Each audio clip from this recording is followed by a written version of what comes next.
Today we're going to hear Professor David Blight of Yale University, one of the foremost authorities on the Civil War and its legacy, really the Civil War in American memory. He's written more books than I can relate. It would take my whole introduction to relate the books he's written, or co-edited, or edited.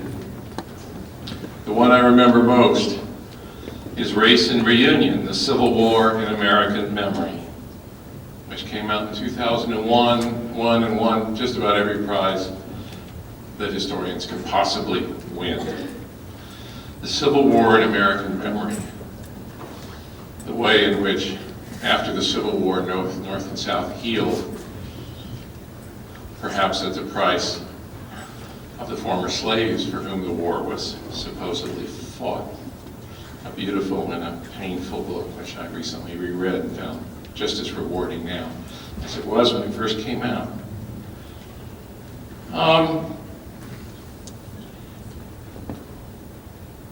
He wrote another book which tells you something about the man, Beyond the Battlefield, Race, Memory, and the American Civil War. So in a way, this is military history. It's the military history of the spirit, the military history of race after the Civil War, the military history of healing and not healing that still is with us today. That's what's so remarkable about his work. Today, he's going to speak about his newest book, which I find fascinating because it's the kind of history I try to do. A Slave No More, A Slave No More, Two Men Who Escaped to Freedom.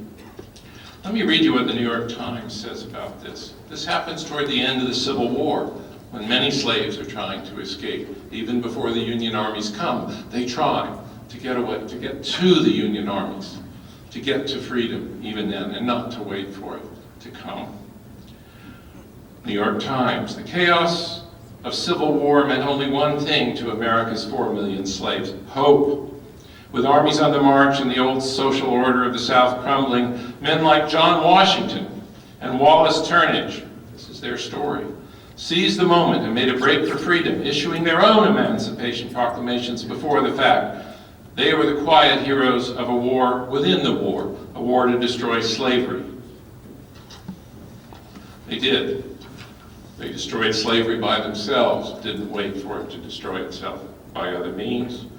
They wrote the stories of their lives and their escapes, and you can follow the histories of their families ever after. These two remarkable narratives fell literally into David Blight's lap. And as a great historian and a great researcher, he knew what to do with them. And he's made a story out of them. And he's going to talk about them tonight. Slaves No More, two recently discovered slave narratives, and the story of emancipation. David Blight.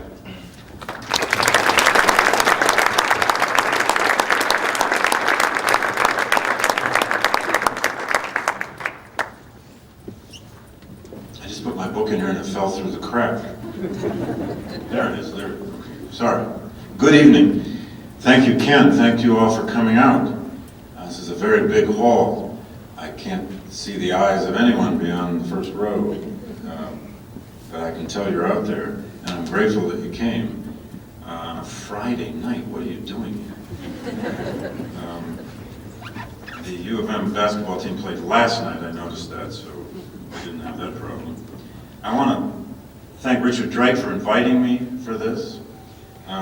Lori Drake for picking me up last night, giving me a wonderful hour-and-a-half tour of the region today, which made me wish I was staying the whole weekend. President Dennison and all other colleagues from the history department with whom I've spent this day. And I actually now need to plan my next return visit to Missoula. It's such a beautiful place. This is in some ways in conjunction with the ML King holiday, Martin Luther King birthday, which was last week. And I want to say a word about that, just briefly. We've all heard excerpts of King's most famous speech, the Dream Speech, August 1963. Steps of the Lincoln Memorial, Washington, D.C. now a thoroughly iconic image in American culture. It's pretty hard to grow up in America now and not at least know that image or have heard that voice. I can't count the times I've simply listened to King's speech, other speeches as well. I especially love the tape. You can buy this tape. The tape that they sometimes play on National Public Radio every year on King Day. But they simply play the entire speech with the full sound of the crowd behind it. And I can remember any number of times just sitting there, closing myself off, closing my eyes, and just weeping as I listened. But the point I want to make is that most people never hear the opening of that speech. What we're generally used to hearing, or what now appears in commercials even, is the refrain of the dream. I have a dream today, and it's a dream of an interracial democracy. It's a dream of some kind of racial harmony. It's a dream that is usually some sort of abstraction that we're trying to pass on to fifth graders, and then to eighth graders, and then to 12th graders, and then to adults. But we almost never listen to the first three paragraphs. And I won't read them to you. But those of you who know the speech know that the principle, the central metaphor of the dream speech is not a dream. The central metaphor he announces in the opening paragraph. He says, here I am, I'm paraphrasing, here I am standing in the shadow of a great American. He doesn't even name him, doesn't have to. There Lincoln sits bearing down on him. I stand in the shadow of a great American, and he's reminding the audience that it's the 100th anniversary of emancipation. And King announces that in 1863, the United States issued what he called a promissory note. A check, a promissory note. And he says, we have come here today, that March on Washington, because the check has come back, he said, labeled insufficient funds. And he ends that beautiful opening by driving this point home again. He uses the term promissory note about 3 times. And he said, we are here because 100 years after emancipation, the promissory note cannot be cashed in the bank of justice. That's the central metaphor of the dream speech. It's the 100th anniversary of emancipation, and King asking the United States, why are black people not free? Well, what had happened to the memory, the national historical memory of emancipation by 1963? What has happened to it in the next 40-some years? We are soon to experience the sesquicentennial of the Civil War, which means also, and I hope you will hear as much about, I don't know if you will yet, a lot of us are working on this, but I hope you will hear as much about this time, the sesquicentennial of the American emancipation, as you will hear about the sesquicentennial of the Civil War. There are already at least 3 major national conferences in the planning on emancipation. We're starting early. The first one's going to actually occur in the spring of '09, capitalizing on the Abraham Lincoln bicentennial, not waiting until 2013 to have it. It remains to be seen how we as a nation, as a culture, as a society, as new generations have now grown up during the age of the explosion and the revolution in African American history.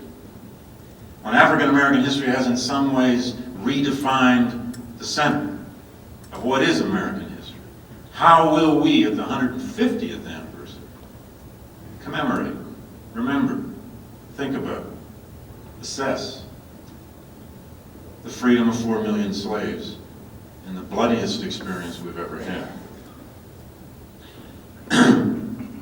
I want to start, though, by reflecting with you just briefly on this idea of memory, on what collective memory actually is, how it can be sometimes our liberator and sometimes our prison.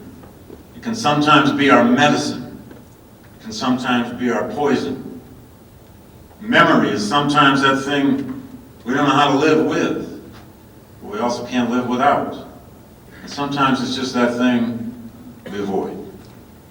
We just look away. Look away. Look away. There's a song that has that refrain. In Gabriel Garcia Marquez's epic novel, 100 Years of Solitude, a plague attacks a small village, causing the people to lose, slowly in stages, parts of their memories. Now, if you've ever read Garcia Marquez's fiction, you know, and if you haven't, I warn you, magic sometimes happens in his books. First, each person in the village loses the ability to recollect their childhood. Then they can't remember names and the functions of all manners of objects around them. Then identities begin to vanish. People do not know who they are. They don't recognize one another.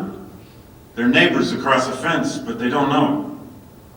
Some even lose a sense of their own sentient being.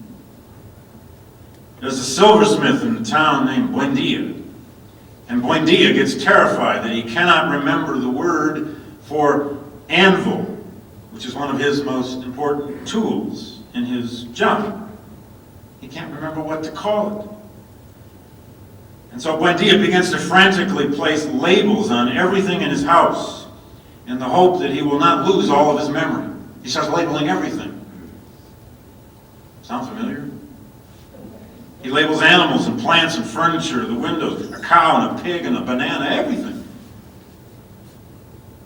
He's terrified about the loss of memory. Little by little, writes Garcia Marquez, I'm quoting him, studying the infinite possibilities of the loss of memory, he, Buendia, realized that the day might come when things would be recognized by all these inscriptions, but no one would remember their use. So he begins to write longer and longer inscriptions about how to use the things he's just labeled. Buendia is going crazy. He becomes traumatized by the prospect of living a life of endless labeling to survive with a sense of his humanity, and he's losing. He tries, though, here comes Garcia Marquez's magic. He tries to develop a memory machine that will store written entries of all experiences and all knowledge in all the villagers. Google. We don't need memories anymore, right? What do you do the first thing in the morning? Check your email. What do you do the first time you need a website? You Google it. There are people worrying now whether this is actually going to reshape the human memory, since we don't really use it anymore. We just Google it. At any rate, back to Buendia. He builds this machine, and after placing thousands and thousands of entries into this machine, he is mercifully saved slowly from his nightmare by a friend who cures him, miraculously actually, from this plague. Buendia begins to recover his full power of memory, but he's been to the brink. He had seen this world without memory, a world of despair, of incurable confusion, a world where people lost their humanity in an anarchy of ignorance. Personal identity had died, and all forms of symbolic communication had just ceased. Memory, that story implies, or tells us, is at the very heart of our humanity. We are our memories. We dictate to them. They sometimes dictate back to us. We endlessly revise them. We don't know whether to trust them. But we learn we also can't live without them. Memory can be a safe place to escape to. It can be sentimental. It can be a nostalgic haven. Sometimes it just plays romantic and sentimental tricks on us. And sometimes it can terrify us. Forgive me those few of you who were at this afternoon's seminar, but I can't resist my Mark Twain quote again. It was Twain who said, warning us about whether to rely on memory at all for anything. Twain said, when I was a young man, I could remember anything, whether it happened or not. But now that I'm an old man, I remember only the things that never happened.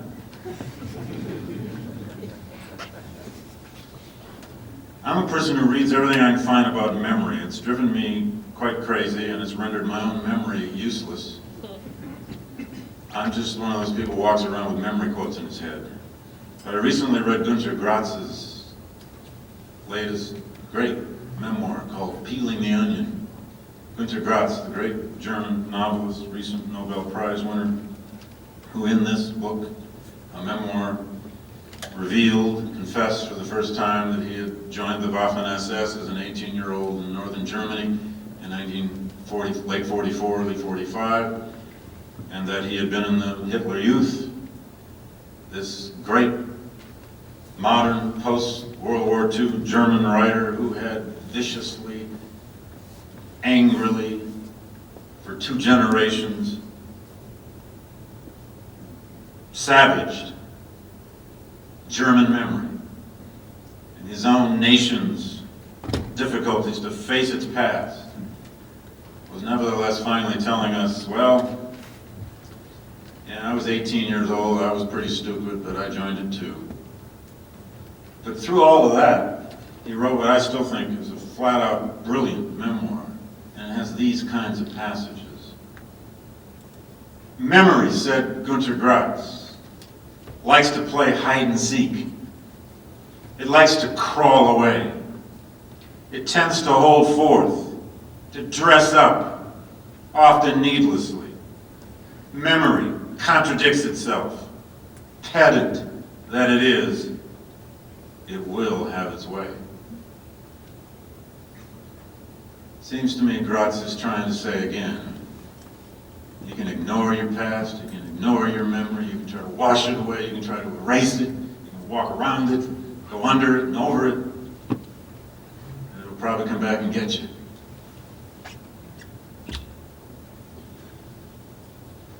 Well, I'm working around here to a form of memory, of course, which is memoir, autobiography.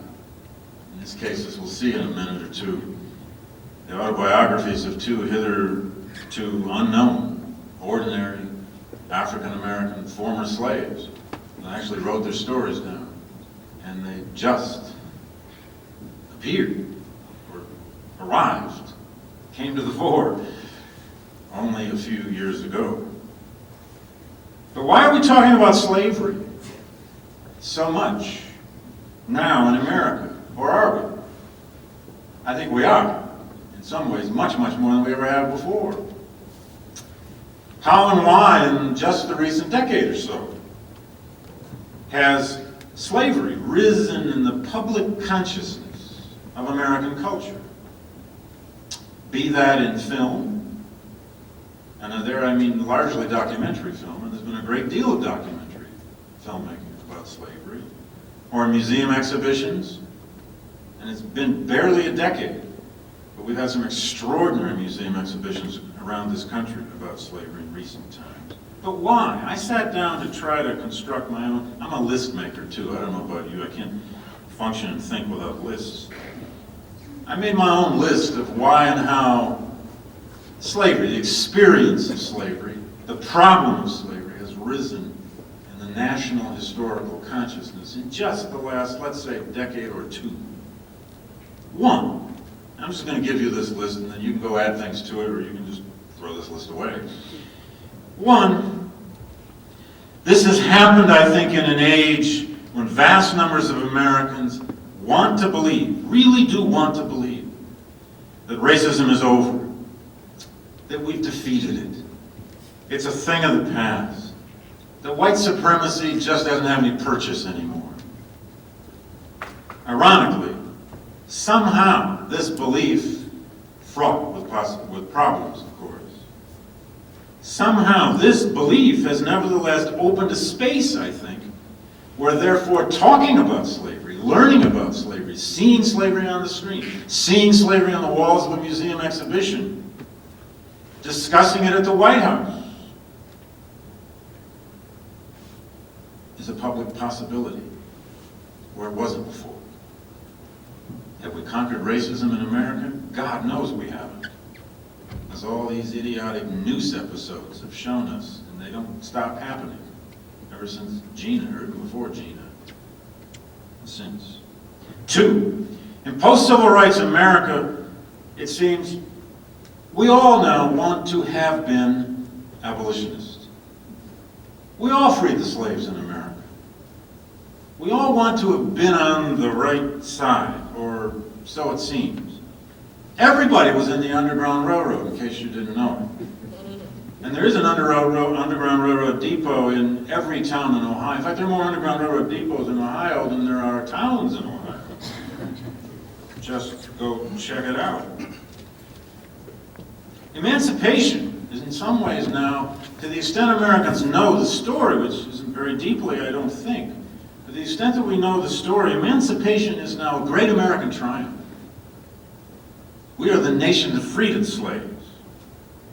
Or as George Bush, the senior, George Herbert Walker Bush, in his inaugural address in 1989, there's a line in that inaugural address, I'm probably the only one that ever bothered to remember this line in that inaugural speech, but I think Peggy Noonan wrote that one, but she gave him this line, and it's a great inaugural line. It comes right after the section, I don't know if you remember first President Bush's inaugural address, but he has a whole section in there where he's trying to argue we must get beyond Vietnam. That's the late 80s. We must get Vietnam out of our historical consciousness now. We must get over that. And then comes the line that it just kind of drops in there. And it says, we must remember that we are the nation that sent 600,000 of its sons to die rather than have slavery. Now, who wouldn't want to live in that country? You know, of course, about half of those died to preserve slavery, but never forget that. Never mind. That's details.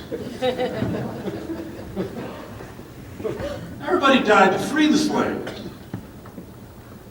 Well, 3, we've had an enormous maturation, if that's the right word to use, of black history. And by black history, I mean black history broadly defined, the story of race in America. Black history is American history, made in America, by Americans, as my good friend Jim Horton likes to say, and says over and over in a documentary film. The field of African American history, I would argue, in the last generation, has done more than any other field to teach the United States self-criticism.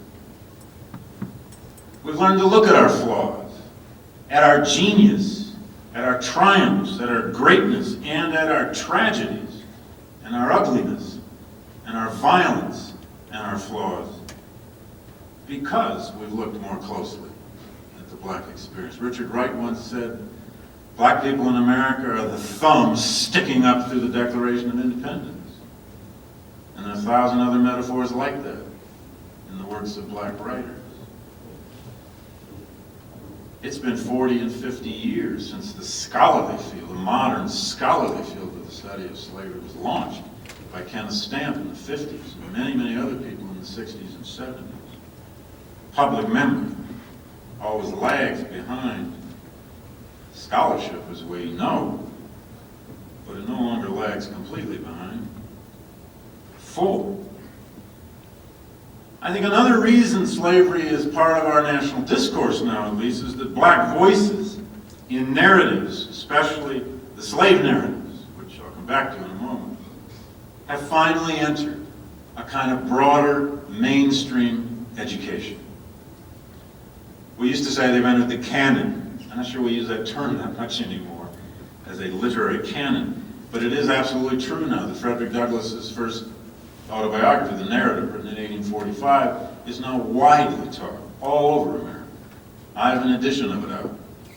Thankfully, it's widely taught.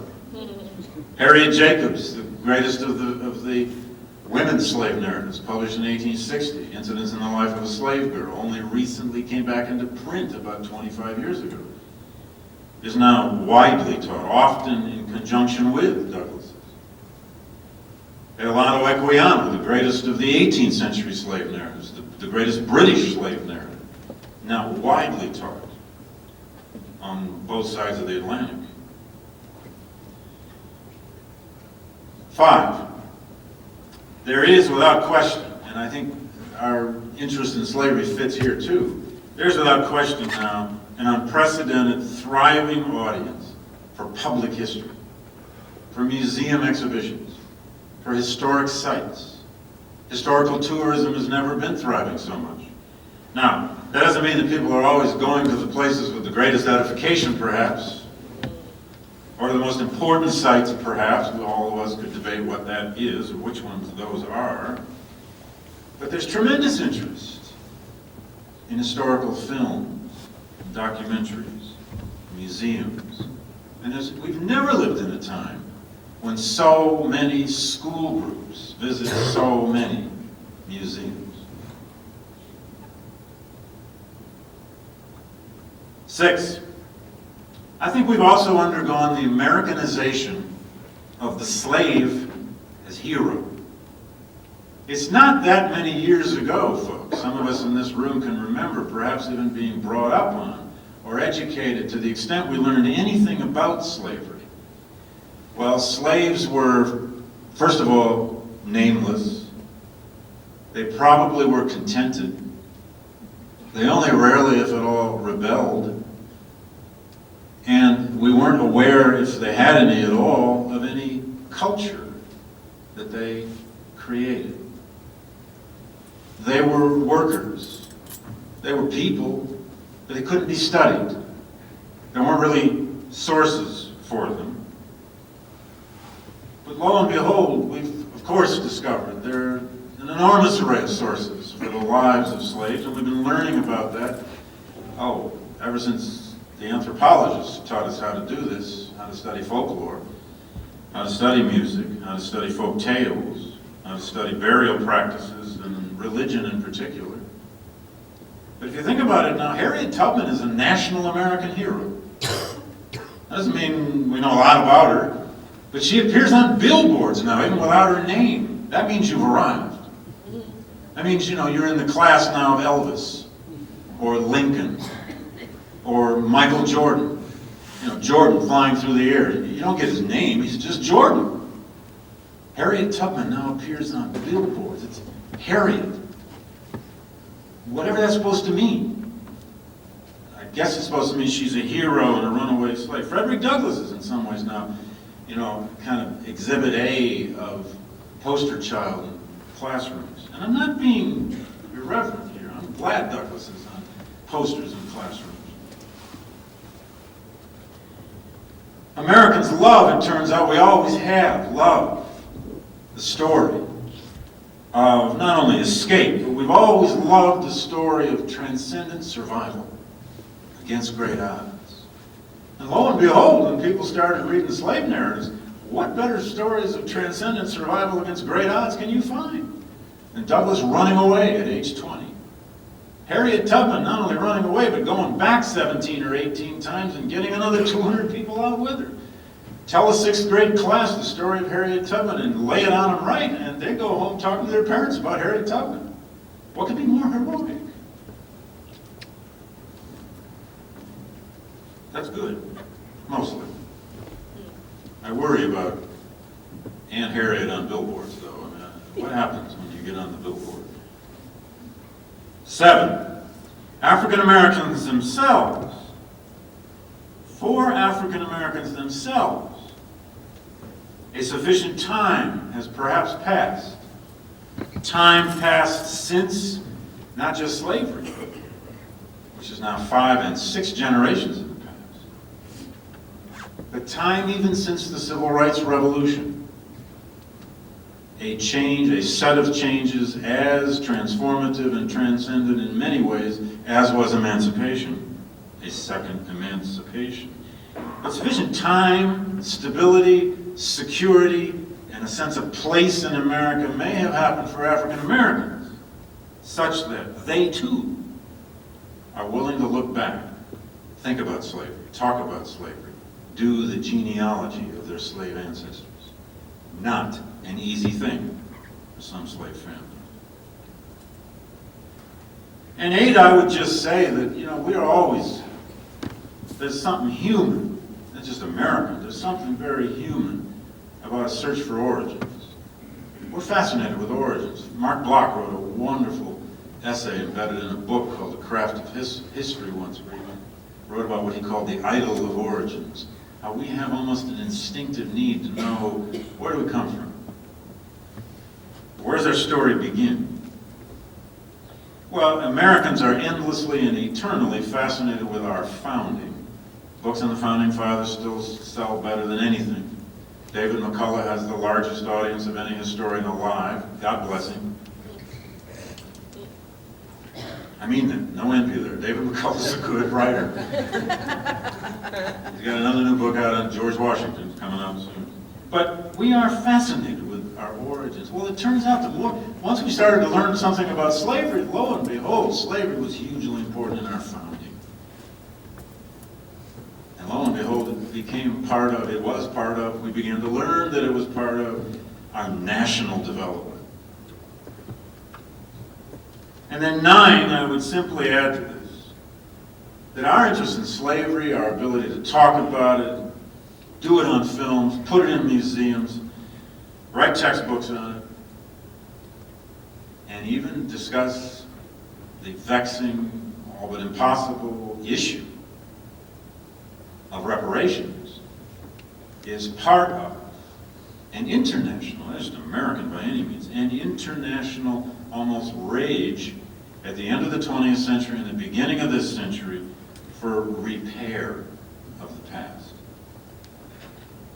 The need the world seems to feel in differing degrees and in differing ways in different cultures across the globe, especially by the end of that bloodiest century in all of human history, the 20th century, where an estimated 280 million people died in war in one century, in the worst genocides ever committed, in the worst scale of warfare ever committed, and the worst level of warfare on civilians ever committed. At the end of that century, the world seemed to become obsessed with repairing that past, of somehow accounting for it. Well, in a world that became obsessed with that, Americans at some point were going to have to talk about slavery. And so we've had discussions, very public discussions, about whether there ought to be presidential national apologies for slavery, whether there ought to be some atonement model adopted in the United States for dealing with the past. We've had city councils, mayors adopt reparations resolutions. We've seen state legislatures now. I believe we're up to 4 or 5 state legislatures. Virginia did it. That issued official apologies for slavery. Now, in some ways, that's a remarkable moment when that happened. The state of Virginia's, and by the way, they did it almost unanimous. There was 1 or 2 people who voted against it for whatever reasons. In some ways, that's newsworthy. In the Old Dominion, the legislature issued an official apology for slavery. And as soon as you get a little misty-eyed about that, then you think, so what? What did that just change? Did that change anybody's life today? Probably not. Although, who's to judge? What atonement for the past, apology for the past, may or may not mean in a person's mind. I was in England this past summer. I was in Liverpool for the opening of what's now called the International Slavery Museum in Liverpool, extraordinary new museum. It opened in August. And as you may know, this year, 2007, was the 200th anniversary of the end of the British slave trade. And in Great Britain, actually 2008 is the 200th anniversary of the official legal end of the slave trade in the United States. Although, have you noticed much happening? But in Great Britain last year in 2007, it was a huge event. If you went to England last summer, probably you didn't because the dollar's so bad, it's so bloody expensive in London, you don't want to go. But at any rate, there were commemorations and museum exhibitions everywhere. Every major museum in England did an exhibition about the slave trade. I went and I saw over a 3-day period about 6 of them, as many as I could see. The best one I saw was actually in the Houses of Parliament. It's absolutely fascinating. In the very room where they passed the law. I mean, I was deeply moved by it. But when they had the opening ceremonies of this International Slavery Museum in Liverpool, and why Liverpool, of course? Liverpool is the greatest slave trading port in the world. Close to 40% of all the slaves brought to the New World were brought in Liverpool ships. Incredible fortunes were made in Liverpool, and people gathered from all over the world. Heads of state, ministers of culture, academics, all kinds of people gathered for a couple of days in Liverpool to go to the Beatles Museum, yes, I confess, but to commemorate the end of the slave trade. They had 300 people at a black-tie dinner, and at that dinner, they announced that that day in London, the Lord Mayor of London, weeping as he did it, issued an official City of London apology for the slave trade. And I did not know how to deal with my own reaction, because I've actually been a little cynical about apologies. I worry about apologies, because I worry about the day after apologies.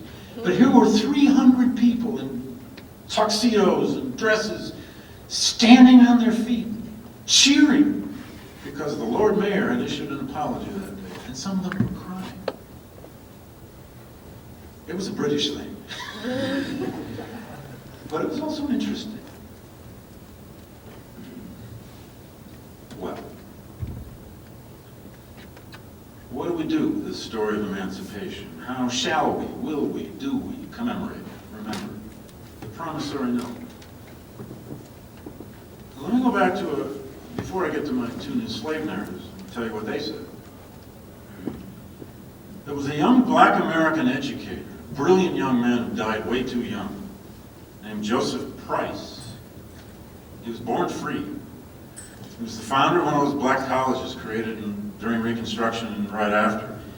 He was the president of Livingston College in Salisbury, North Carolina. In 1890, speaking to his student body, he said this, 1890. The South, he said, was more conquered. He's talking about the Civil War now, 25 years earlier. The South was more conquered than convinced. It was overpowered rather than fully persuaded. The Confederacy surrendered its sordid apparatus, but it did not there surrender its convictions. It was Joseph Price's way, perhaps, of telling his young charges, his young African Americans, no doubt full of hope, that they lived in a society where they were losing the battle over the memory of what the Civil War had been about. And they better be real and ready to face that. African Americans faced decisions then, they have ever since, over just how to compete for a place in America's national collective memory. Should they embrace or reject, or any of us join them in this? Should they embrace or reject the nation they helped to preserve and reinvent in the Civil War, especially if it rejected them? Should they celebrate their own past or lament its agonies? Was their own slave past something they could go back to and find what all of you want, all of us want, something from our past to feel good about? None of us want to learn all the sordid and terrible things about our grandparents. We want to learn the good stuff. I remember the time, I loved my grandfather, my German-born grandfather, but I didn't know him after the 2nd grade. I remembered him as the guy in the basement who had his own still and made his own beer and always smoked cigars and smelled like beer and cigars, and those were my memories of him. But at a family reunion about 10 or 12 years ago, Some of his old cousins, he died when I was only second grade, some of his old cousins were there, and there were these photographs of him. We've always had this photograph of my German-born grandfather in his doughboy uniform in World War I, standing smiling in front of a tent. And as I got older, I wondered, man, what did he think about being in the U.S. Army in World War I, fighting against the Germans, and that's where he was born. And of course, I never got to ask him. So I asked these old cousins of his, and they said, you really want to know about your grandfather? You sure you really want to know about your grandfather? Yeah, tell us. He said, well, he was a draft dodger. He rode the rails out west on the trains, avoiding the draft. He got arrested and was forced into the Army. He hated the Army. And I said, man, that's cool. My old granddad was a draft dodger. Whoa! So, then I had to layer that onto my complicated, strange memories of him. But memory is, of course, as I was trying to say earlier, that thing we choose, sometimes more than it chooses us. Back to African Americans. Should they back then or still fight the lost cause? Should they fight Jim Crow and segregation? Or should they simply have retreated into group self-development, a group self-consciousness, a world of churches and economies and education that somehow survived under and around the radar of Jim Crow's apartheid prison? Should they follow Booker T. Washington's narrative of slavery as a school, which is what Booker T. called it in his famous autobiography, Up From Slavery? A school for learning hygiene, modern economic striving, and life itself. Or should they follow Frederick Douglass's metaphor of slavery as a prison? And he used prison metaphors all over his narratives for the principal image or vision through which he believed slavery should be remembered. Was slavery a school of preparation or a form of prison? How should emancipation be narrated? Should emancipation be a story about, as some have said, the largest prison break in history, aided decisively by the legality of the Emancipation Proclamation and the force of the Union armies? Or should emancipation be merely seen as just one more stage in the kind of God-driven, divinely sanctioned, cosmic racial development of the people, a passage they had to endure and go through? In a sharecropper's cabin, or in a worker's slum of a northern city, or as a young striver in a black college at the turn of the 20th century, or for that matter, as a World War II veteran coming out of war all over the world in 1945 and 46, back into a segregated, deeply racist, resentful South, wanting to be middle class and never quite being able to get a hold on it. Which story could you say you were living in? Which version of emancipation would you want to tell? Now, as Ken Lockridge pointed out, I think he used that exact term, I had a historian's incredible good luck to have two slave narratives fall into my lap that allowed me to then write a book about emancipation, about the story of emancipation. In many ways, to write a book about how emancipation actually happened on the ground to real people, in real time, in the midst of all that violence and chaos of the Civil War. It also, though, enabled me to enter this world of how African Americans were telling stories to themselves, or whether they were telling stories to themselves. Let me reflect very briefly with you on just how many slave narratives we actually have, so that you get a sense of how rare these are. From the 1740s to 1865, middle of the 18th century to the end of the Civil War, we have only approximately 65 autobiographies written and published in English by Africans or African Americans in print, or for that matter, those that are not in print.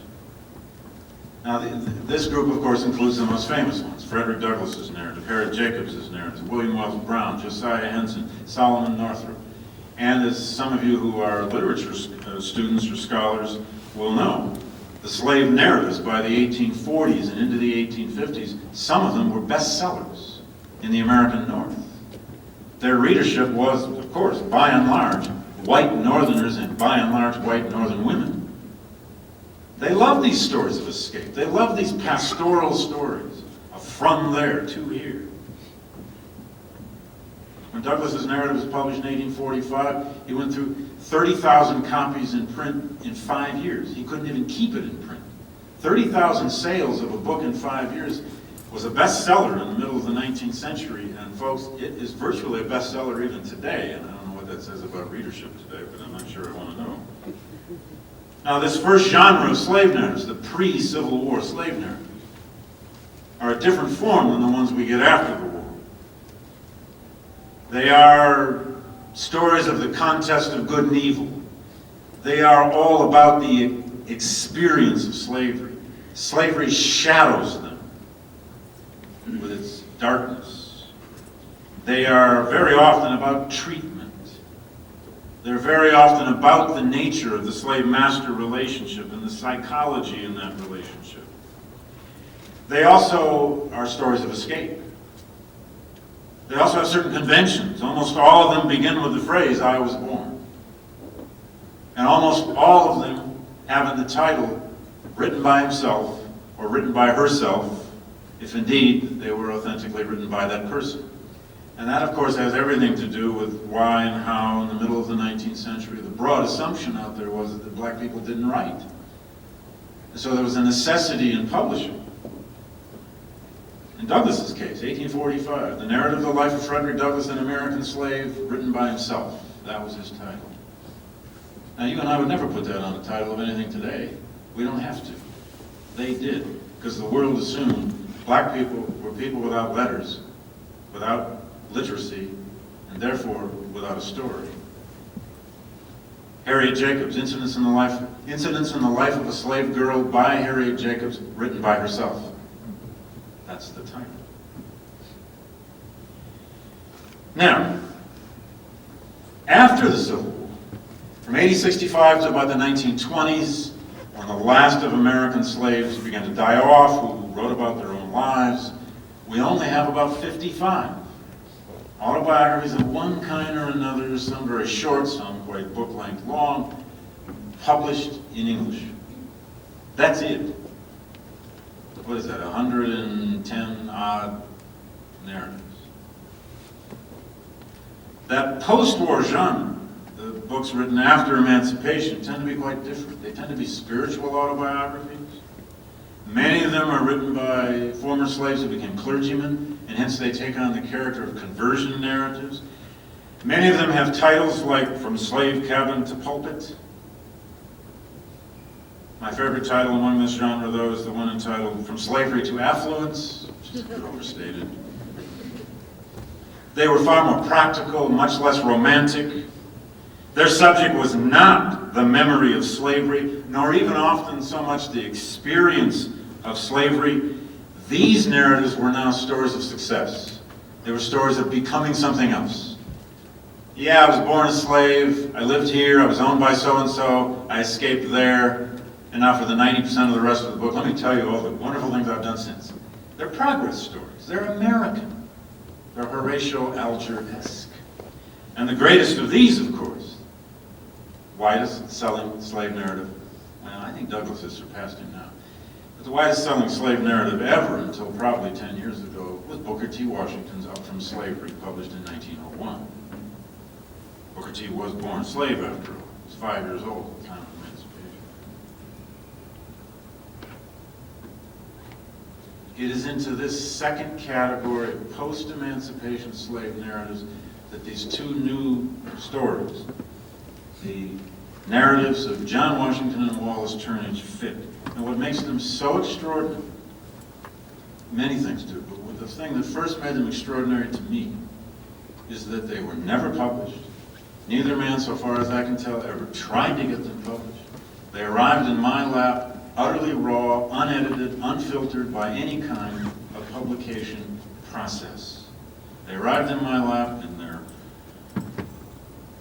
their blemished grammar, their creative spelling, and in Wallace Turnage's case, 120 pages of one paragraph. Wallace never met a paragraph. So I paragraphed his. I did very little editing to the text, but I did paragraph his just to help your eye when you're reading it. And I tended to break the paragraphs with his word now. He would start sentence after sentence with, now I did this, or then. And then I did this, and now I did that. So you read through it, just look for the nows and the thens, and then we break. All right, how did this happen? Well, first of all, these two men wrote. I don't know precisely why they wrote. I know when John Washington wrote his. He wrote it in 1873. He dates it. Wallace Turnage didn't date his. I don't know precisely when he wrote it. I think it's a bit later. It's probably 1880. Both of them seem to be saying, and I'll show you that in just a second, they seem to be saying, here is who I am. Here is how I achieved my freedom in the midst of the war. And here is what it means to me. Now that's a story. But they didn't seem to be aware that anybody beyond their own families may have ever cared to know. Now I don't doubt they would probably love to have had these published, but they never were. To the extent I can speculate on why they wrote, I think they wrote, the best I can tell, for their children, for their families. One had 7 children, and the other had 5. And I think they wanted their kids to know who their fathers were, and where they came from, and hence, where they, the children, actually came from. All right, how did these happen? The first, John Washington's narrative, his story in a second. It ended up in the hands of his granddaughter. She, Evelyn Washington Easterly, was the daughter of John Washington's youngest son, Benjamin, who ended up having an extraordinary career in his own right, which I'll spare you for the moment. But Evelyn Easterly lived a long life. She's an extraordinary woman. I was able to uncover her in a lot of places. She became a college physical education teacher in black colleges all over the United States. She ended up living in New England. In 1976, elderly by then, she decided she wanted her grandfather's narrative preserved at the Library of Congress. And she wrote a letter to the chief archivist at the LC, and I have that letter, and said, would you take this? The archivist writes back, says, yes, thank you very much. He writes to her. She then got cold feet a couple months later, and she writes back to the archivist and says, I think I want it back. The archivist writes back and says, okay, but may we make a photocopy? Writes back, yes, they made a photocopy. So when I first came in touch with this, I always worried, oh dear, there's a photocopy at the Library of Congress, I could get scooped. And sure enough, there is a literature professor at Virginia Commonwealth, we only learned this after I was already in the middle of working on this, had found it. He had even put the full text on a syllabus that he put on the internet. John Washington's narrative was actually on the internet, and I was telling the world that we had discovered it. Well, apparently he was the only one who ever bothered to read it, apparently. At any rate, Evelyn got very elderly, and she died 2 years later, and she left that narrative with her best friend, who was a black woman named Alice Jackson Stewart, who lived near Boston. Alice worked on the narrative and collected other documents. Thank God she did, because she left me some incredible stuff to work with. And she wanted to publish it. But she too got elderly and ill. And before she died, she left it with her son, whose name is Julian Houston, who is an African-American judge, a circuit court judge in Boston. He's now retired today. Now, it turns out Julian is also a novelist. He's written 2 novels about growing up in segregation in the South. He asked his literary agent, Wendy Strothman, to find a historian who would work with this. She called me. That's how I got it. I didn't discover it. The other case Wallace Turnage's narrative, ended up in the hands of his one surviving daughter. He had 7 children by 3 wives. 2 wives died on him. 4 of his 7 children died in infancy of tuberculosis, mostly in the terrible slums they lived in New York. But his daughter, whose name was Lydia Turnage Connolly, lived to be 99 years old. She married an Irish immigrant worker in the 1940s named Thomas Connolly. They moved to Greenwich, Connecticut, where she passed for white and described herself to neighbors and in the census as Portuguese to explain her brown complexion. And she died in 1984 in a nursing home. She had only one friend, apparently, in the world. It was a neighbor lady who kept a couple boxes of effects. And that lady, whose name is Gladys Watts, who is still alive, sat on this stuff, or kept it, I should say, for nearly 18 years. In late 2002 or early 2003, she watched a PBS television documentary called Unchained Memories. That's the PBS film about the WPA oral history narratives. She watched that film, and it was literally the next day or within a couple of days, she called up the Greenwich Historical Society where she lived and said, "Gee, I may have something that will interest you." They went over, they looked at the document, and they said, "Yes, you do." That's how the Greenwich Historical Society got the manuscript. I was invited in the same 6-month period. This is a historian's dream. This isn't supposed to happen. I get the John Washington narrative right as I'm about to move from Amherst College to Yale. My life was being boxed up. I wasn't paying attention to any of my work. I didn't even hardly read John Washington's narrative. I knew what it was, but nothing about it. I just sat on it, and then it moved with me. And I arrive at Yale, and I get invited to give a lecture at Greenwich, at the Greenwich Historical Society, their annual board meeting in early September 2003. And I'm sitting at dinner, and the director of the Historical Society says to me at dinner, "My staff thinks we have an authentic slave narrative. If I give you a photocopy, would you have a look at it and authenticate it, work with it, and so on?" And I said something silly like, "Another one? Where are you growing these things?" I quickly sat down with the 2 of them and realized what I had were 2 post-emancipation autobiographies, one a real kind of coming-of-age autobiography in John Washington's case, a true slave narrative of his life. The other, largely, the story of how he escaped during the war, but in both cases, narratives of emancipation. I put the 2 together, and then the task, though, the research task, the fun of this, was in trying to round out their lives, to try to uncover and understand who these men were. Not only to try to authenticate and verify the various stories they were telling in their narratives, the people they named, the dates they used, the events, the places, the geography, the chronology, to try to put that together in some kind of verifiable way so that I could tell what can be trusted here and not trusted. That was an interesting set of tasks. But more importantly, to find out what happened to him. Wallace Turnage would live out his life, mostly in New York City, and partly in Jersey City, New Jersey, across the Hudson, until 1916. And John Washington lived out his life, most of it, in Washington, D.C. Although he died in a kind of retirement situation up in Massachusetts. I had the great help here, the incredible expert help of a research assistant who is an archivist at the New York Public Library, Christine McKay, and I always try to mention her because of, well, she helped a lot.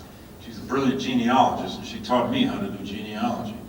From genealogical sources of all sorts, especially census manuscripts, from city directories, from bank records. It turns out both men took out Freedmen's bank accounts, several of them. From church records, from a lot of newspaper research, and a variety of other this and that. Birth certificates, death certificates, marriage certificates. We were able to place them, to uncover their occupations, to understand their children, their wives, how they lived, the fraternal orders they belonged to, the Sunday school associations they led, the churches they attended, where they died, where they're buried, and what happened to their children. It became for me an attempt to do something I'd never done as a historian. I didn't even know how to do this at first, and that was to, in effect, write a dual biography of heretofore 2 unknown, ordinary men who had no intention of leaving much of anything for for us to know anything about them. Here are their stories in brief, and then I'll just end by reading a couple passages from their own words, and then I'll be more than happy to take some questions. John Washington was born a slave in 1838 in Fredericksburg, Virginia. His father was white, though he never named him. And the greatest frustration in all of this research was to try to figure out who his father was. And we never have. The problem there is that there's so bloody many Washingtons in the state of Virginia.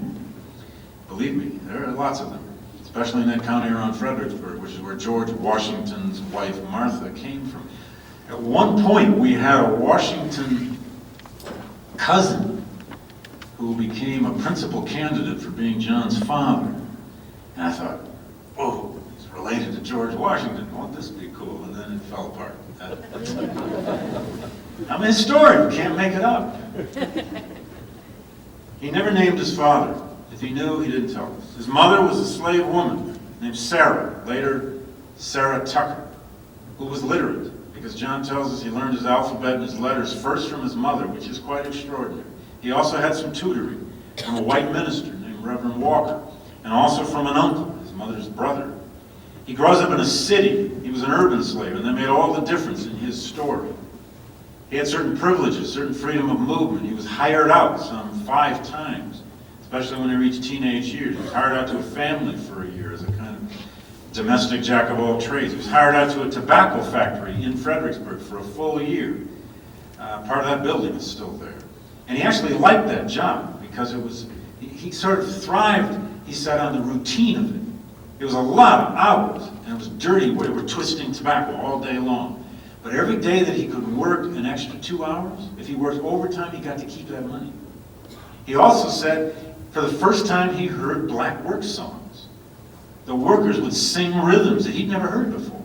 He'd never been in this kind of collective work situation with other black folk.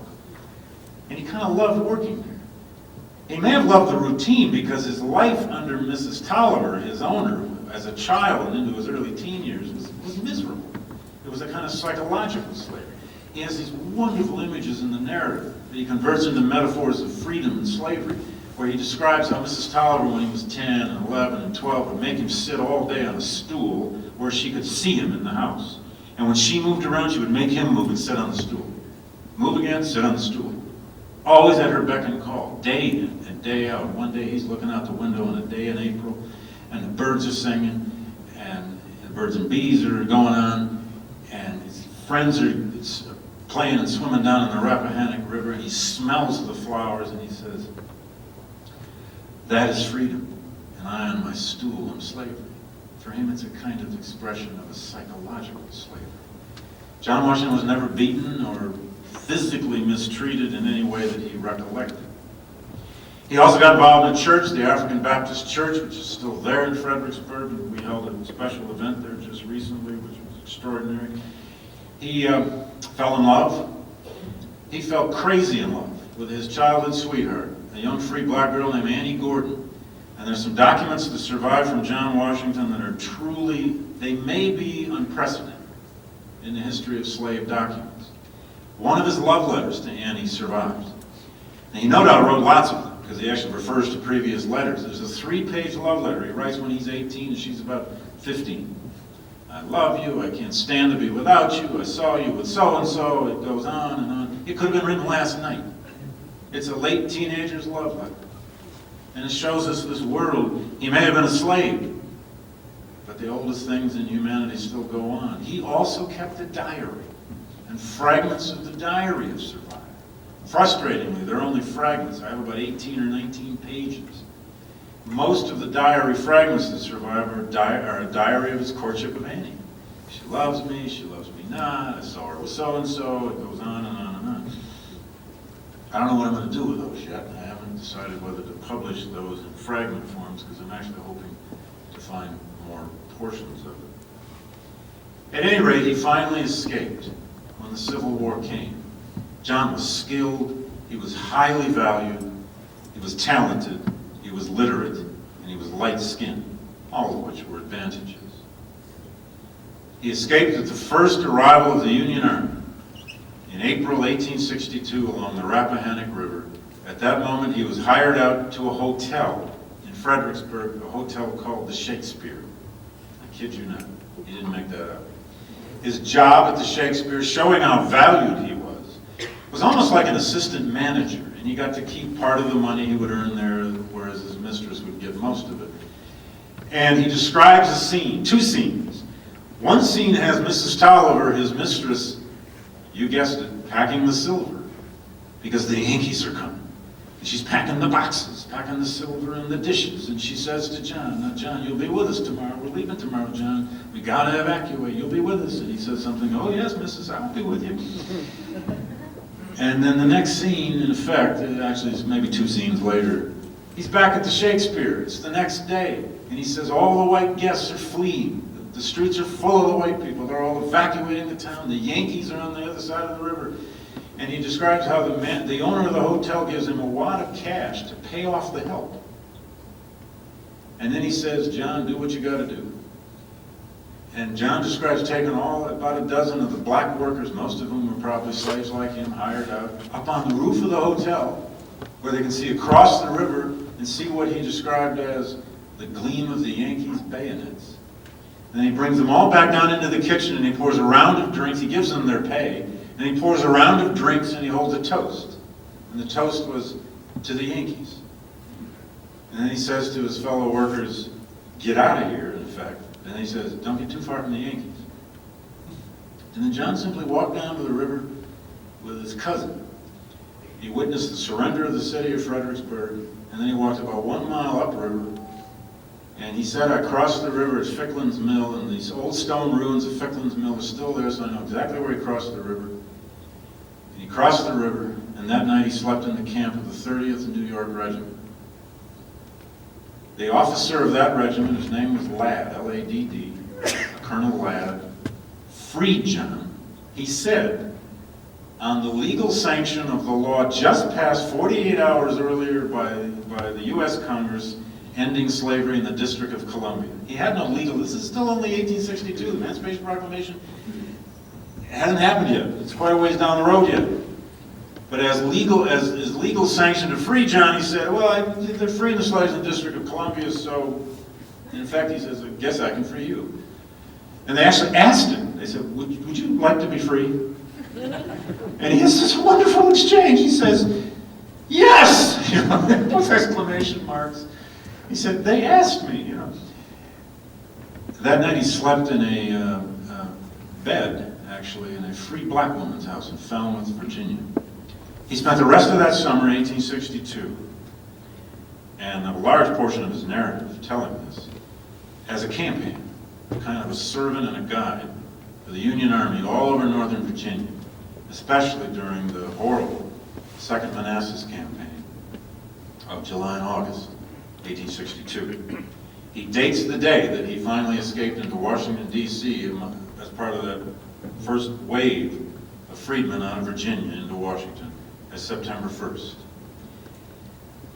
By the middle of 1863, in a city directory, I found John Washington with his wife Annie, their newborn child.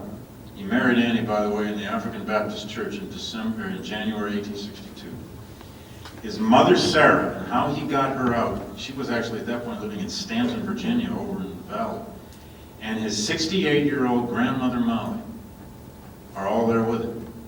I don't know how he got him out. He didn't, well, his narrative, I didn't tell you, frustratingly ends right after he arrives in Washington, D.C. And you want to shake him and say, no, stop, what happened to you? We had to go find what happened to him. His first known address is on 19th Street. It is the same address of what is today Constitution Hall, about 2.5 blocks just south and west of the White House. He lived out most of the rest of his life at about 7 different addresses in what we call Foggy Bottom today. That whole neighborhood west of the White House, which is mostly today George Washington University. He was one of the 400 founding members of Shiloh Baptist Church, all of whom were former slaves or freed people from Fredericksburg. And he was eventually a member of the 19th Street Baptist Church, the leader of the Sunday School Union of Baptists in Washington, D.C., involved in a lot of other aspects of civic life, And as an occupation, he became a painter, a house painter, a commercial painter. And he's listed on his obituary as a retired sign painter.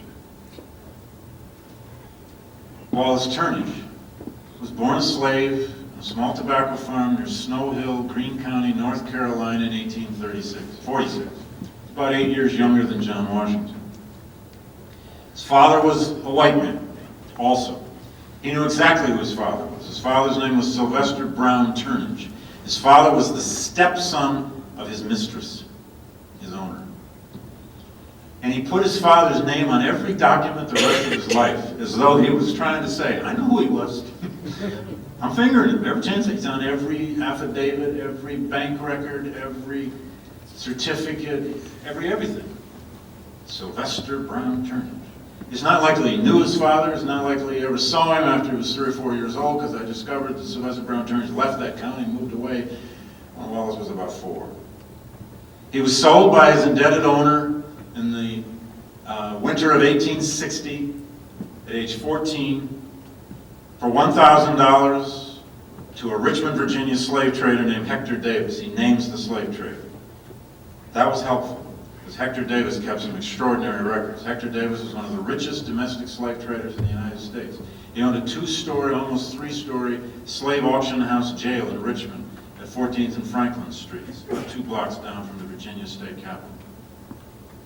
Wallace's job for about 6 months was working every day to assemble the slaves for the slave auction. He would help kind of shine them up, repair their scars, get them in the auction. And one day in the summer of 1860, he's told, boy, you're in the auction. And he was purchased for, again, about $1,000 by an Alabama cotton planter named Chalmers, who came to Richmond twice a year to buy slaves. And about 70 hours later, he found himself by train on a huge cotton plantation near Pickensville, Alabama, in central west Alabama, right on the Mississippi border, a plantation with about 80 slaves. He was suddenly a field hand in the Cotton Kingdom. He was on a cotton plantation with an apparently sadistic overseer who beat slaves repeatedly. And most of Wallace Turnage's narrative is then the story of his 5 attempts to escape. I won't tell you each of the 5 stories. But he will finally succeed on a 5th and final effort in August of 1864. Most of his narrative is the story of these 5 efforts to escape during the Civil War years, the first 4 of which were over into Mississippi. He would always run into Mississippi. He would go up what was called the Mobile and Ohio Railroad line, which is still there. He named all sorts of towns and rivers and distances, and I tested him on this. He had an uncanny memory for geography. I also think that before he wrote his narrative, he sat down when he was writing it in Jersey City, New Jersey, with some maps. I can't believe he had that good a sense of geography. Because when he said it was 15 miles from Altoona to Rienzi, Mississippi, on my Rand McNally Road Atlas, it said 16. He's pretty close. At any rate, he's at large for 4.5 to 5 months on one of these escapes. He would hide in slave cabins. He would hide in gullies and forests and woods. He would hide from slave patrols, from Confederate patrols. He almost made it on the 4th attempt in the fall and early winter of 1862-63. He was trying to get to northern Mississippi. He was trying to get to Corinth, Mississippi, in the upper northeast corner, because that had become a big Union garrison town.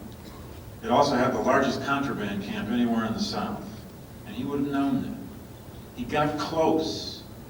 He got within probably 5 miles of it. He got captured again. He went through all kinds of brutalities. His story is almost like a tunnel of horrors compared to John Washington's. He was savagely beaten many times. He was put in neck braces, foot chains, wrist chains. At one point he was chained to another fugitive slave for 3 days. 2 of them had to kind of drag each other around. One sadistic slave captor or slave hunter who captured him got drunk one night in his cabin and threw him into the fireplace and nearly burned him to death. Wallace went through one kind of hell after another, but he just kept running. He was a teenager. Now, after that fourth escape, his master would always come after him because he was so valuable. His master got fed up. He finally just took him down to Mobile, Alabama in the spring of 1863, and he sold him at the slave jail in Mobile for $2,000 this time. He's a 16, 17-year-old strapping runaway slave. He spent the next year, more than a year, owned by and working for a wealthy merchant in Mobile whose name was Minge, M-I-N-G-E, and I learned a pretty good deal about Mr. Minge and his family. Wallace's job was jack of all trades, domestic servant. One of his jobs was driving the master's carriage, and one day he cracked up the master's carriage. He crashed it. The carriage broke. Horse got away. He went home. The master was angry, to say the least. And the master, for his punishment, took him down to the slave jail and hired the slave jailer, and this was commonly done in some southern cities, to give him 30 lashes. And in the Mobile newspaper, they used to print notices. So-and-so took such and such a slave to the slave jail, was given 30 lashes, and then they would list the price. It's one of the most hideous kinds of newspaper notices you can read. Lists of these things. And you wonder, well, why would they list this? Well, it was just another financial transaction. He was strung up naked on a wall by his wrist, beaten 30 times with this god-awful contraption he described, and then bloodied, he's standing there, and his master said, go home. And instead of going home, Wallace simply walked out of Mobile. And the rest of his narrative is the story of his 3-week trek out of Mobile, down the western shore of Mobile Bay, about 25 miles, through the snake and alligator infested swamps of the Foul River estuary. This is a gorgeous, beautiful swamp region. The Civil War was fought on August 5 and 6 in Mobile Bay. Admiral David Farragut's fleet took Mobile Bay in the bloodiest naval engagement of the entire Civil War. Almost 300 Union sailors died in 24 hours in that bay. Wallace heard the battle. There I could begin to date his escape, because he didn't date it. And then he describes 3 weeks. And he does say at one point it was the latter part of August. And I'll spare you how I actually figured it out, but I have it down to within 24 or 48 hours of the actual moment of his escape. Finally, one day, he gets down to the tip of the coast, and he had this little game going on for about 4 days with a couple of Confederate lookouts. They had built a little tree house of the sort, a kind of a lookout, and they would come from camp. By day, they'd go up in this lookout, and by night, they'd come down and go back to their encampment. Wallace would go up by night, he'd come down, they'd go up, he'd come down, they'd go up. They did this for about 4 days. He just tried to make sure he was out of there before they got there in the morning. He said he would listen for the clank of their boots, and when he heard it, he would scurry back down and go back into hiding. He had built himself a little kind of raft on the swamp that he could hide on. And one day he said, I prayed especially hard. Both men's narratives are full of a kind of deep religiosity. He said, I prayed really hard one night, and the next day he looked out and the tide had brought in an old rowboat. He tipped over the rowboat, he grabbed a plank of wood, he said, and he just started rowing out into Mobile Bay. And I've been there, I've seen it. You don't row a little rowboat into Mobile Bay if you're in your right mind, but he did it. And he gets very dramatic.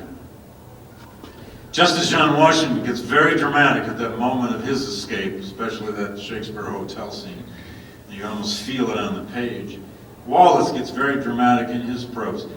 A huge wave is about to swamp his little rowboat, which is entirely possible. And then he says, I started to hear the oars. And they were the oars of a Union gunboat with what he counted as 8 sailors in it. And they yelled at him, jump in. He jumps in. And it comes to this little moment he tries to capture. He said, I jumped in their boat, and as I sat down, the Yankee sailors looked at me and were struck with silence. And, again, I can't verify whether that happened, but I don't doubt they were. They probably wondered, who are you? How did you get here? What are you doing? They took him to a sand island fort. They fed him, they clothed him, they put him in warm blankets, they put him in a tent overnight. Probably the only kind thing that a white person had ever done to Wallace Turnage. And the next day they rowed him over to Dauphin Island, which is the big, huge sandbar island out at the mouth of Mobile Bay. And there in Fort Gaines, the beautiful ruins of which are still there, in the courtyard of that fort, he was interrogated by General Gordon Granger. He names him. And Granger was the overall commander of all Union forces in the Mobile region. Granger probably wanted to interview him because he was a slave from Mobile. They wanted intelligence. And Granger gave him two choices. One was to join a black regiment that they were beginning to organize, or two was to become a servant to a white officer. And Wallace chose the latter. And he served out the Civil War as a cook for a captain in a Maryland regiment named Junius Turner. I learned a lot about Turner because he lived to be 100 years old and he has a huge pension file in Washington, D.C. He was always writing to Washington and bitching and complaining for more money. So I learned quite a bit about Mr. Turner. Wallace's narrative frustratingly ends, just like John. He briefly describes how he's with this regiment when they actually captured Mobile the following spring in April of '65. And then he says he's with the regiment as they're guarding Confederate prisoners on the way to New Orleans, late spring of '65. And then he just writes a frankly quite spiritual ending on the narrative and puts the words, "the end." You know, you want to grab him again and say, no, where are you? Well, it turns out he probably was with that regiment across the country. He was mustered out in August of '65 in Baltimore. He lived 3 years in Baltimore. During that 3 years, I don't know exactly when and how, he went back to North Carolina. He retrieved his mother, Courtney, now Courtney Hart, and her husband, a slave man named Hart, H-A-R-T, his 4 siblings. And they all appear in the U.S. Census record, living in the same tenement house in the 300 block of Townsend Street in Lower Manhattan, in what we call Greenwich Village, and what was then known in 1870 as Little Africa. He lived at several addresses in what we now call the East Village for 11 years. He lived even on Monetta Lane, which became the notorious saloon and prostitution-infested street that Jacob Riis made famous in the book How the Other Half Lives. His first 2 children were born on that street. And it's probably that experience that prompted him to move across the river to Jersey City, where he would live the rest of his life. Wallace Turnage worked at almost every conceivable kind of common labor or job you can imagine. We found him listed in city directories and census and so on as everything from night watchman to drayman to bartender to ferry boatman to glass blower, and at one point he's listed as general jobber.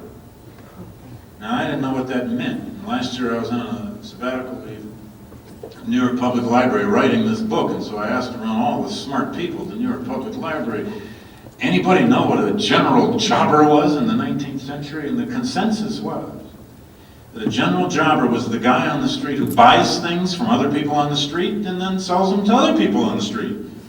He's the middleman. He might have a cart, he might not. But Wallace had a life. He married 3 times. 2 wives died. Had 7 kids. 4 died in infancy. 3 lived to adulthood. All had difficult lives. But he was a more than 30-year member of the Abyssinian Baptist Church, the original Abyssinian Baptist Church, which is today the most famous black church in New York City. It's now up in Harlem. He was a member when it was down on Waverly Place in Greenwich Village. He was married there 3 times. He was buried from there. He became a member of the Hamilton Lodge of Oddfellows, a black fraternal order, for years. And he is buried today in the collective burial plot of that black fraternal order, Cypress Hill Cemetery, Brooklyn, New York, along with his 3 wives and some of his children. Now, this became a moving experience for me to actually be able to uncover the lives of such ordinary people, but also to realize how they wanted us to remember what they thought was the one extraordinary thing they'd ever done. So let me just end with 2 brief passages It's John Washington's description of his first night in freedom. And then Wallace Turnage's description of after he's jumped in that boat. And then his conclusion. John Washington's just crossed the Rappahannock. He's just been freed by the 30th New York. And this is how he describes it. A most memorable night that was, to me. The soldiers assured me that I was now a free man and had nothing to do but to stay with them. They told me I could soon get a situation waiting on some of the officers. He too, by the way, became a cook at times. And there's a wonderful passage later where he describes how much they loved his hash. I had already been offered one or two and determined to take one or the other as soon as I could go over and get my clothes and some $30 of my own. John had always been laying up a little money from all of his hiring outs. Before morning, I had begun to feel like I truly had escaped from the hand of the slave master, and with the help of God, I never would be a slave no more. I felt for the first time in my life that I could now claim every cent that I should work for as my own. I began now to feel that life had a new joy awaiting me. I might now go and come where I pleased. So I would remain with the Army until I got enough money to travel further north. This was the first night of my freedom. It was Good Friday. Indeed, the best Friday I ever saw.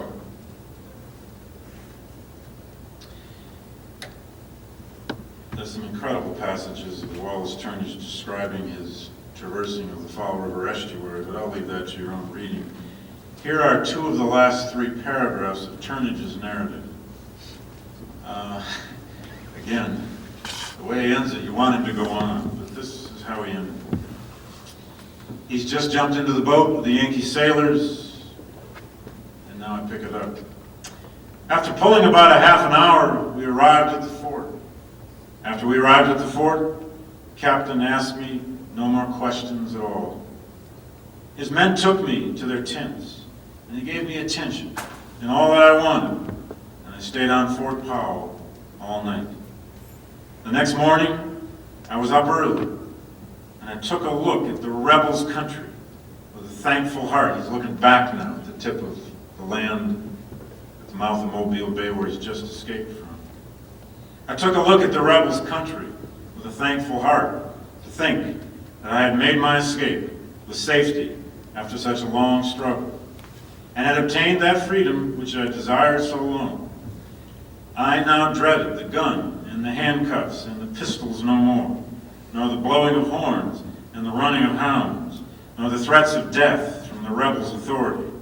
I could now speak my opinion to men of all grades and colors. No one could question my right to speak. This is his final paragraph. It's about the fourth time in the narrative that he's started a paragraph this way. My dear reader, that was a 19th century convention. My dear reader, I have finished my book of adventures and struggles for freedom, hoping you have approved of it. Don't take it for a novel, nor a fable, but as a reality of facts. Oh, that I may, when done with this toilsome world, here you can sense Wallace has spent some time in church. Even with 3 times the difficulties and persecutions that I met with in obtaining my temporal freedom, by God's assistance, I'll reach that blissful abode, and triumph over the enemies of my soul at last.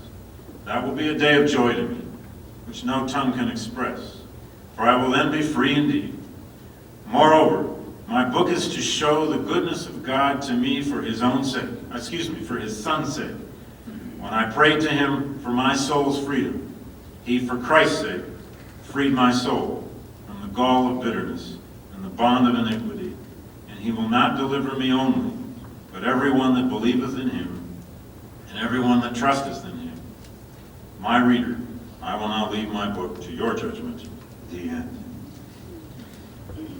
Well, that's their story. A last little poem. What I simply did is I tried to use these two stories as windows, I guess I said earlier, into how emancipation actually happened on the ground. What it enabled me to do is to simply show that the debate, such as we've had a debate in the last 20 years about who freed the slaves or how the slaves were freed. Were they freed by Lincoln, by presidential authority and the Union armies and navies? Or did the slaves free themselves? The answer to that has always been both. Without the proclamation, without the presence of the Union Army on the Rappahannock and the Union Navy in Mobile Bay, neither of these men would have become free. Or neither would ever have become free either, without his own cunning and his own bravery. Thank you very much.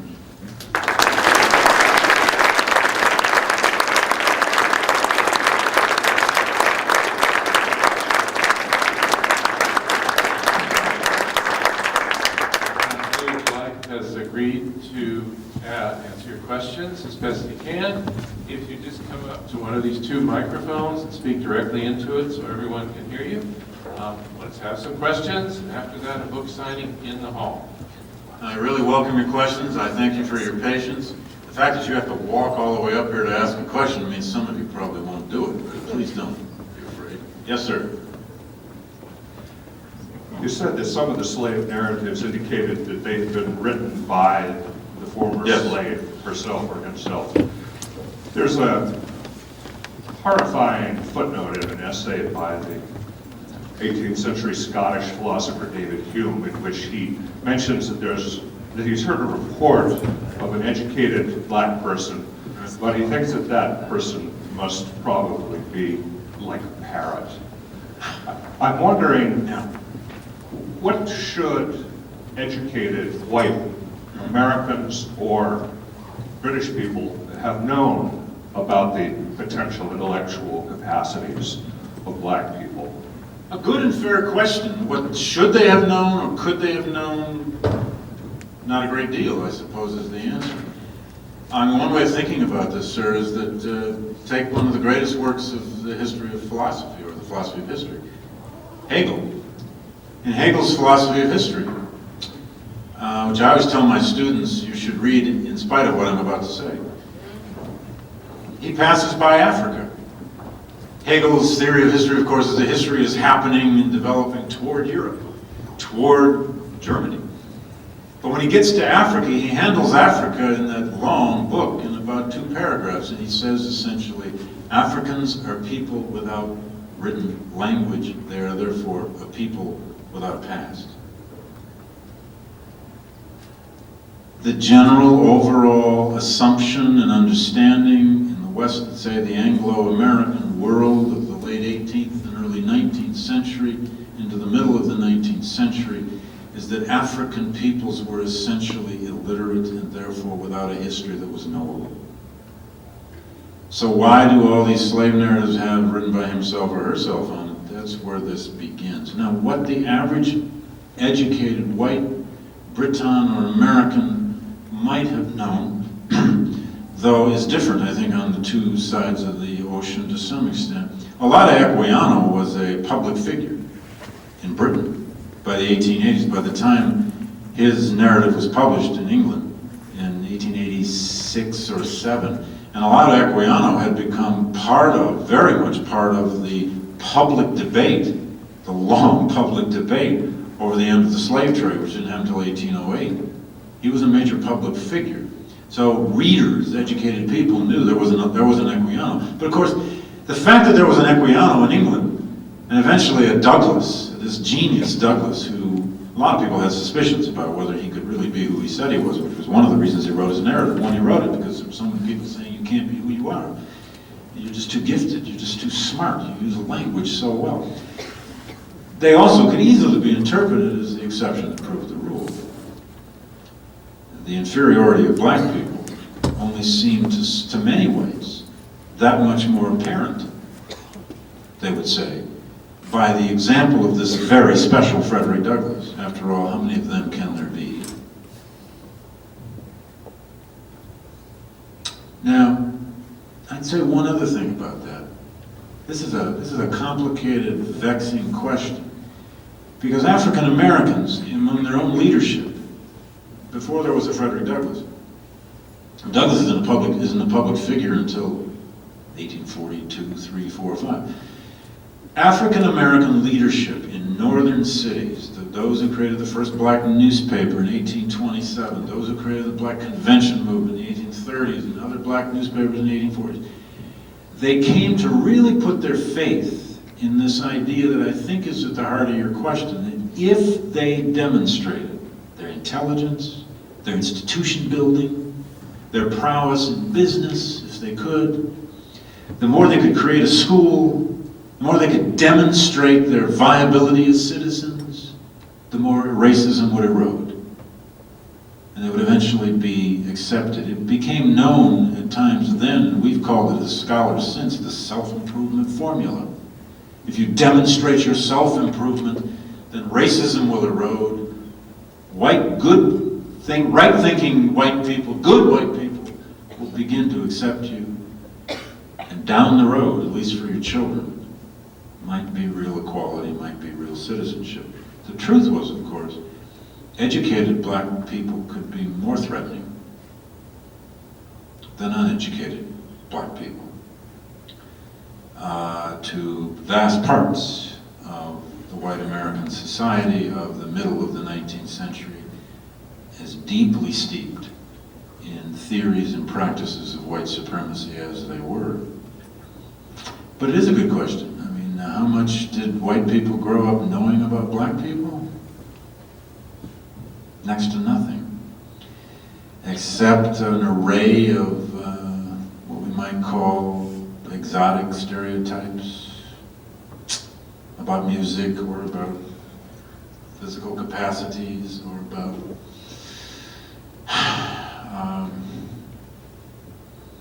I don't know, other proclivities that were known to be, or supposed to be known to be, special to black people.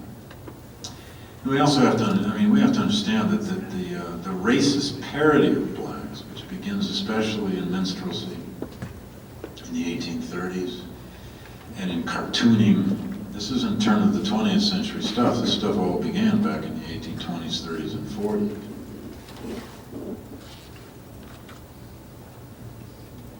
Yes, other questions? No one else is going to walk to the front. If you throw your hand up, I bet I can hear you. Oh, there he is. Yes. Okay. Then they'll start lining up over here. Yes, sir. You talked a little bit about the resurgent interest in slave narratives and slavery. Yeah. To what end do you think that's taking us, and how do you think that end will impact our society 20, 30 years down the road? I don't know to what end it's taking us. Never ask historians to predict, because they don't know anything about the future. But every time you ask a historian to predict, that's exactly what he or she will do. I don't know where it's taking us. Look, let me try this. Seriously. America has always been a society. I mean, just look at our intellectual history, our cultural history, some of our greatest writers, that prides itself in progress. We're the people of progress. We're the nation of progress. The 19th century was supposed to be the century of progress. We have always led the world in technological progress. We were the city on a hill to Winthrop. We were the city on a hill to Ronald Reagan. We're still a city on a hill to the millions of immigrants who want to come here. We're special.